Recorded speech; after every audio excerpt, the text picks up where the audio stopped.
some lessons stay with us forever, until one day they return in an unexpected way. Have you ever noticed how one person, even years after they are gone, can quietly guide every important choice you make? That influence does not announce itself. It lives in memory, in habits, in the way we face ordinary days. This story begins there, with a woman who never stopped learning from someone she could no longer see. Aika often thought of her former teacher during moments of silence, not in a painful way, but with a steady sense of gratitude. He had been the kind of educator who did more than teach lessons from a book. He listened carefully, asked thoughtful questions, and treated every student as someone with potential worth discovering. During her student years, those qualities had left a deep impression on her, shaping her understanding of what education truly meant. After his sudden passing, life moved forward, as it always does. Time brought new responsibilities, new routines, and new expectations. Yet the memory of that teacher stayed with Icy, quietly influencing her decisions. There were moments when the past felt heavy, when doubt crept in, and she wondered if she could ever live up to the standard he had set. Still, she continued. Step by step, she followed the path she had once imagined as a student, eventually standing at the front of a classroom herself. Becoming a teacher did not instantly erase her uncertainty. In fact, it often magnified it. Every lesson plan, every interaction with students, reminded her of the values she wanted to uphold. She did not want to simply deliver information. She wanted to create an environment where students felt safe to ask questions, make mistakes, and grow. That goal required patience, reflection, and constant learning.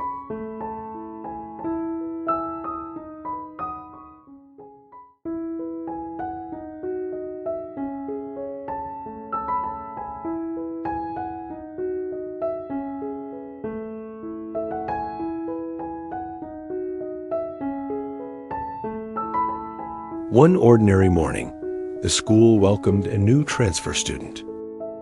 His name was Ito. At first glance, there was nothing unusual about the situation. New students arrived from time to time, each carrying their own stories and challenges. But when Aika looked up and saw him standing in the doorway, something inside her paused. His face, his expression, even the way he held himself, carried an unmistakable familiarity. For a brief moment, memories surfaced all at once. The classroom, the years that had passed, the voice of a teacher who had once guided her. The resemblance was striking, and the realization came quietly but clearly. Ito was the son of her former teacher. The recognition stirred deep emotion, yet Aika took a steady breath and grounded herself in the present. She understood the importance of maintaining professionalism, especially in a setting built on trust and structure. Ito introduced himself softly. His voice reflected a careful reserve, the kind often seen in students adjusting to new surroundings. Aika welcomed him warmly, ensuring he felt acknowledged without drawing unnecessary attention. She knew from experience that first impressions could shape a student's sense of belonging, and she wanted his to be positive.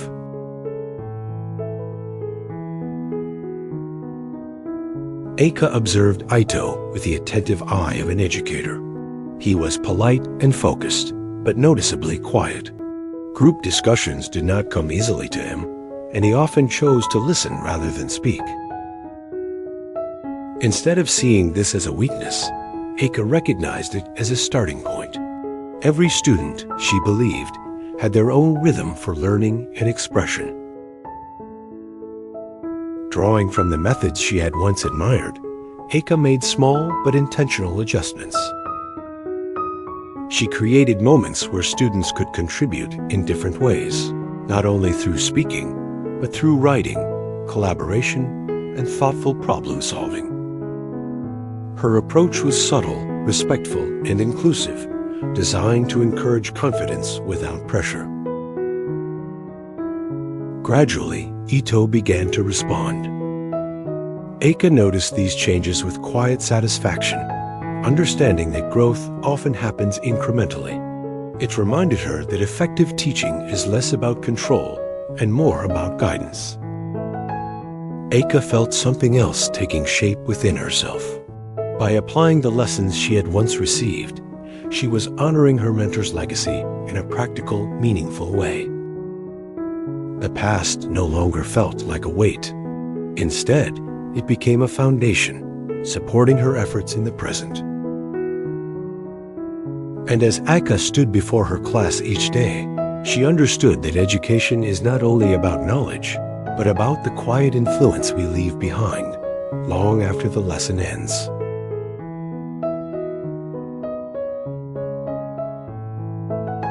The classroom settled into a familiar rhythm, and within that rhythm, Aika continued to observe Ito carefully, not with special attention, but with the same thoughtful awareness she gave every student. She understood that real excitement in education does not come from dramatic moments, but from subtle shifts that signal growth. Ito's presence, though quiet, began to add a new texture to the class. Rather than calling attention to his silence, she focused on building an environment where participation felt natural instead of forced. She posed open-ended questions, allowed time for reflection, and encouraged students to work in small groups where ideas could form quietly before being shared. These were techniques she remembered clearly from her own student days, methods that respected different personalities and learning styles. Slowly, changes appeared. Ito began contributing more during group activities, offering thoughtful observations when given space. His classmates responded positively, often building on his ideas. This feedback loop, gentle and affirming, helped him grow more comfortable. Aika could see confidence forming, not as sudden boldness, but as steady self-trust. What stood out most was Ito's adaptability. If he encountered difficulty, he did not withdraw. Instead, he tried different approaches, asked careful questions, and adjusted his thinking. For Aika, witnessing this progress was deeply rewarding. It reminded her why she had chosen this profession, despite its challenges. Teaching was not about immediate results or recognition. It was about planting ideas and watching them take root over time. Each small success reinforced her belief in patient guidance and consistent support. Outside the classroom, Aika also reflected on her own emotional journey. Seeing Ito each day naturally brought memories of his father, her former teacher. Yet those memories no longer overwhelmed her.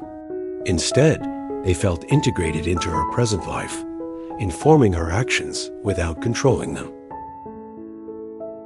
She realized that growth often involves learning how to carry the past with balance, neither suppressing it nor letting it dominate. That afternoon, during a structured activity that encouraged students to explain their reasoning, Ito spoke more openly than before. His explanation was clear, logical, and confident. Aika acknowledged his contribution with a simple, sincere response. She knew that such moments, though seemingly small, could have lasting impact. Education, she believed, should empower students to recognize their own abilities. Confidence does not come from praise alone, but from the experience of being understood and respected. By creating consistent opportunities for success, she was helping Ito and others build that foundation. As Ito's confidence grew, so did his sense of belonging. His reserved nature remained, but it was no longer a barrier. It had become part of his identity, balanced by assurance and capability. For Aika, effective teaching is not about changing who students are, but about helping them become more fully themselves. It requires attentiveness, empathy, and the willingness to adapt one's approach. These principles, passed down from her mentor, continued to guide her every day. Aika saw that the excitement of teaching lies not in dramatic breakthroughs, but in the quiet satisfaction of witnessing steady growth. And in that steady rhythm, both teacher and student moved forward, shaped by learning, patience, and mutual respect. One day, the school organized a routine educational exchange, inviting families to meet teachers and discuss student progress. These meetings were common, designed to strengthen communication between home and school. When Aika saw Ito's name on her schedule, she paused briefly, acknowledging the emotional significance while reminding herself of the purpose of the meeting. This was about education, growth, and support. The meeting unfolded in a warm, respectful atmosphere. Ito's family listened attentively as Aika described his progress, emphasizing his effort, adaptability, and thoughtful approach to learning. She spoke with clarity and professionalism, grounding every observation in concrete examples. Ito sat nearby, quiet but attentive, absorbing each word. At one point, Aika shared a personal but appropriate reflection. She spoke of Ito's father, not as a figure of the past, but as an educator whose values continued to influence others. She described his dedication, his belief in student potential, and the lasting impact he had left.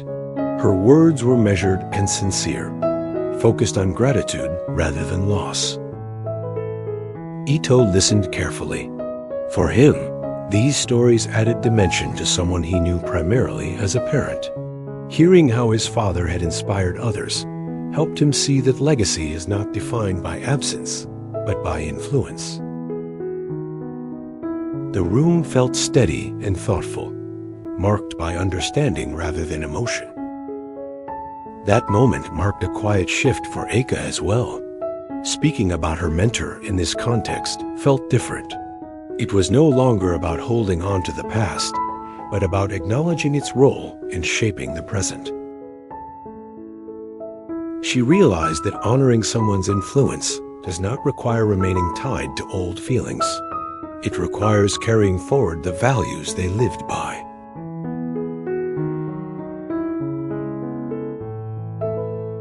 After the meeting, life returned to its familiar pace. Lessons continued, assignments were given, and discussions flowed. Yet something had changed. Aika felt lighter. The unspoken tension she had carried for years had softened, replaced by a sense of closure and clarity. She had found a way to integrate memory with purpose. Ito, too, seemed affected in a positive way. His engagement deepened, not driven by pressure, but by pride and motivation. The story was not defined by conflict, but by resolution. It demonstrated that emotional challenges do not always demand dramatic responses. Sometimes they ask for reflection, conversation, and the courage to move forward thoughtfully. As the school year moved toward its final stages, Aika's classroom reflected stability, purpose, and mutual respect. In these ordinary routines, she saw the true impact of consistent care and thoughtful guidance. Ito continued to grow quietly confident, collaborative, resilient, and reflective qualities that mattered more than grades. Watching him, Aika felt fulfillment, recognizing that what helped most was not special attention, but steady encouragement and belief, the same gifts once given to her by a mentor. At the same time, Aika noticed her own growth. The weight of comparison faded, replaced by confidence rooted in impact rather than perfection. In helping Ito find confidence, Aika reaffirmed her purpose, discovering that education shapes both students and teachers in lasting, quiet ways. If this story inspired you, support the channel by liking, subscribing, and sharing it with someone who believes in the power of education and positive change.